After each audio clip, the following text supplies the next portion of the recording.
തപസ്സുകാലം 5-ാം ഞായറിലേക്ക് വചനയാത്രക്കാർക്ക് സ്നേഹപൂർവ്വം സ്വാഗതം. ഇന്ന് നമ്മുടെ ചിന്ത ഒരു തലക്കെട്ടിൽ ഇപ്രകാരം ഒതുക്കാം: നീ എന്തു പറയുന്നു?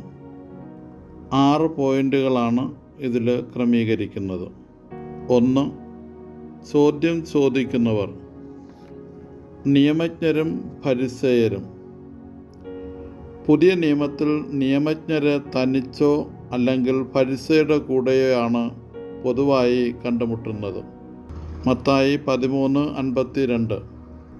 നിയമത്തോടുള്ള പ്രതിബദ്ധതയാണ് ഫരിസേയരെയും നിയമജ്ഞരെയും തമ്മിൽ ബന്ധിപ്പിക്കുന്ന പ്രധാന ഘടകം. ഇവർ ആദരവോടെ അല്ല, മറിച്ച് ഗൂഢലക്ഷ്യത്തോടെയാണ് യേശുവിനെ ഗുരുവെന്ന് അഭിസംബോധന ചെയ്തു കാണുന്നത്. ഇവർ യേശുവിനെ അപകീർത്തിപ്പെടുത്താനും കുറ്റം ആരോപിക്കാനുമാണ് ശ്രദ്ധിച്ചിട്ടുള്ളത്. 2. കുറ്റപത്ര സമർപ്പണം. ഞങ്ങൾ കണ്ടു, കയ്യോടെ പിടിച്ചു കൊണ്ടുവന്നു. ഇത്തരക്കാരെ കല്ലെറിഞ്ഞു കൊല്ലാം എന്ന് മോശ നിർദ്ദേശം നൽകിയിട്ടുണ്ട്. അന്യൻ്റെ ഭാര്യയോടൊത്ത് ഒരുവൻ ശയിക്കുന്നത് കണ്ടുപിടിച്ചാൽ ഇരുവരെയും, സ്ത്രീയെയും പുരുഷനെയും വധിക്കണം എന്ന് ആവർത്തന പുസ്തകം 22 നാം വായിക്കുന്നു. അതുകൊണ്ട് അവരുടെ ചോദ്യം ഇതാണ്: നീ എന്തു പറയുന്നു? 3. കുറ്റപത്രത്തിലെ കാപട്യം. വ്യഭിചാരം ചെയ്യാൻ 2 പേർ വേണം, എന്നാൽ അവർ കൊണ്ടുവന്നത് സ്ത്രീയെ മാത്രം. മോശയുടെ നിയമം 2 പേരെയും കല്ലെറിഞ്ഞു കൊല്ലണമെന്നാണ്, എന്നാൽ കൊണ്ടുവന്നത് ഒരാളെ മാത്രം. ദൈവാലയ അങ്കണത്തിൽ വലിയ ആൾക്കൂട്ടമുണ്ട്. അവിടെ വെച്ച് അവളെ, അതായത് സ്ത്രീത്വത്തെ അപമാനിക്കുക, നാണം കെടുത്തുക, ഇതാണ് കൊണ്ടുവന്നവരുടെ ലക്ഷ്യം. പുരുഷൻ്റെ ആധിപത്യ ആക്രമണ സ്വഭാവങ്ങൾ ഇവിടെ വ്യക്തമാകുന്നു. സ്ത്രീ പുരുഷൻ്റെ കാമകേളികൾക്കായും അവനു വേണ്ടി കുഞ്ഞുങ്ങളെ പ്രസവിക്കാനുള്ളവളും മാത്രമാണെന്ന ചിന്തയാണ് ഇങ്ങനെയൊക്കെ ചെയ്യാൻ ഇവരെ പ്രേരിപ്പിക്കുന്നത്. മക്കളില്ലാതിരുന്നാലും കുറ്റം സ്ത്രീക്കാണ്. അവളാണ് അപമാനിതയാവുക. അവൾ ദൈവശാപമേറ്റവളാണെന്നാണ് ചിന്ത. എന്നാൽ ദൈവം സത്യം കാണുന്നു. ദൈവം സ്ത്രീപക്ഷത്താണ്. കാരണം ദൈവത്തിൻ്റെ മുമ്പിൽ സകലതും അനാവൃതവും വ്യക്തവുമാണെന്ന് ഹെബ്രായർക്കെഴുതിയ ലേഖനം 4-ാം അധ്യായം 13-ാം വചനം നമ്മെ ഓർമ്മപ്പെടുത്തുന്നു. അതുകൊണ്ട് ഇന്നും നിയമത്തിൻ്റെ മറ പിടിച്ചുകൊണ്ട് അർഹമായ നീതിയുടെ നഗ്നമായ ലംഘനം നടത്തുന്ന അനീതിയുടെ ദന്തഗോപുരങ്ങൾ തകർന്നടിയുന്ന ദിനങ്ങൾ അതിവിദൂരത്തല്ല എന്നതാണ് സത്യം. നിയമങ്ങൾ ദുർബലർക്കാണ് നീതി ഉറപ്പാക്കേണ്ടത്. നിയമത്തെ അക്ഷരങ്ങളിൽ മാത്രം വ്യാഖ്യാനിക്കാതെ അതിൻ്റെ ആത്മാവിൽ വ്യാഖ്യാനിക്കണം. കാപട്യത്തിൻ്റെ മൂടുപടം വലിച്ചു കീറണം. വെള്ളം ചേർക്കലും മായം ചേർക്കലും അവസാനിപ്പിക്കപ്പെടണം. ബലവാന് നിയമസംരക്ഷണവും ബലം കുറഞ്ഞവർക്ക് നിയമവ്യവസ്ഥിതി നടപ്പിലാക്കലും തെറ്റും പാപവും നീതിയുടെ നഗ്നമായ ലംഘനവുമാണ്. മരണശിക്ഷ നൽകാൻ വ്യഭിചാരത്തിലേർപ്പെട്ട 2 പേരെയും കൊണ്ടുവരണം എന്നിരിക്കെ സ്ത്രീയെ മാത്രം കൊണ്ടുവന്നു. മരണശിക്ഷ നൽകണമെങ്കിൽ 2 സാക്ഷിമൊഴികളുടെ ആവശ്യമുണ്ട്. എന്നാൽ 2 സാക്ഷികളും ഇതിലില്ല. കുറ്റപത്രത്തിലെ കാപട്യം ഇന്നും തുടർന്നുകൊണ്ടിരിക്കുന്നില്ലേ?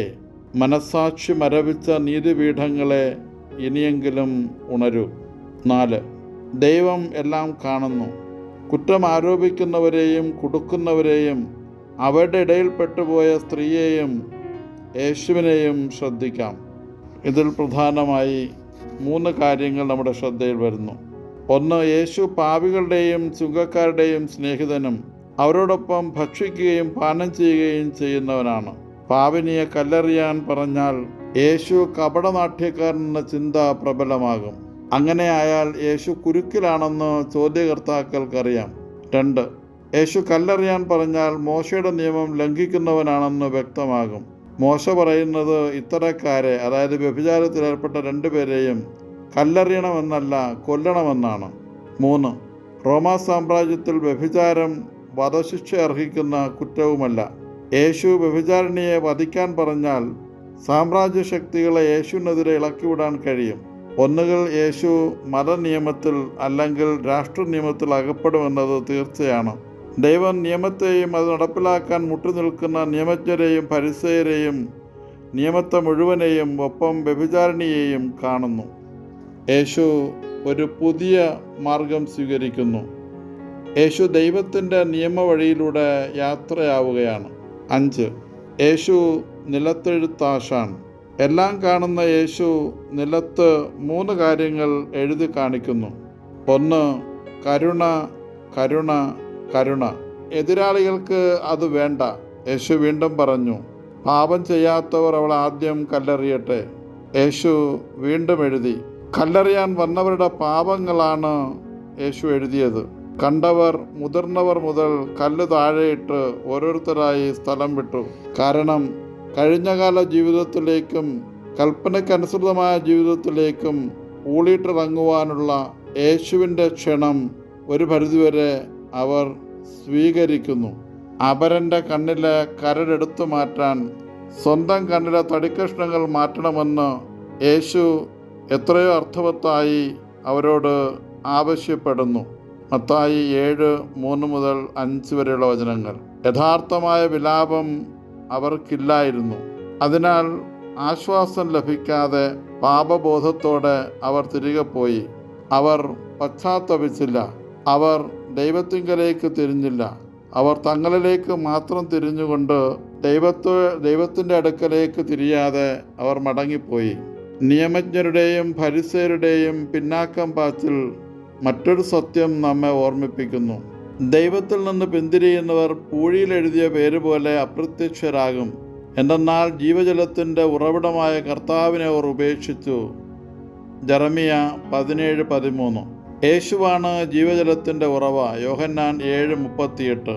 ഈ ഉറവയിലേക്ക് അനുതാപത്തോടെ മടങ്ങാതെ പാപഭാരവും പേറി അവർ തിരികെ പോയി.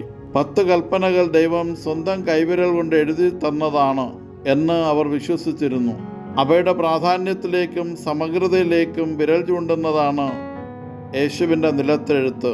നിയമത്തിൻ്റെ, കൽപ്പനയുടെ അനുസരണവും അതനുസരിച്ചുള്ള ജീവിതവുമാണ് ഏറെ പ്രധാനം.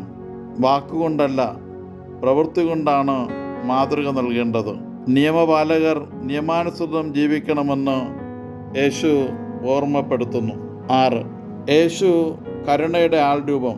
യേശുവിൻ്റെ സമീപനങ്ങളിൽ വ്യത്യസ്തതയാണ് നാം കണ്ടെത്തുക. നിയമജ്ഞരും ഫരിസേയരും നിയമത്തിൽ അള്ളിപ്പിടിച്ചു. നിയമം പാപത്തെ വെളിപ്പെടുത്തുന്നു. നിയമത്തിന് പ്രസാദപരവും പാപമോചനവും നൽകാൻ കഴിയില്ല. എന്നാൽ യേശുവിൻ്റെ സമീപനം വ്യത്യസ്തമാണ്.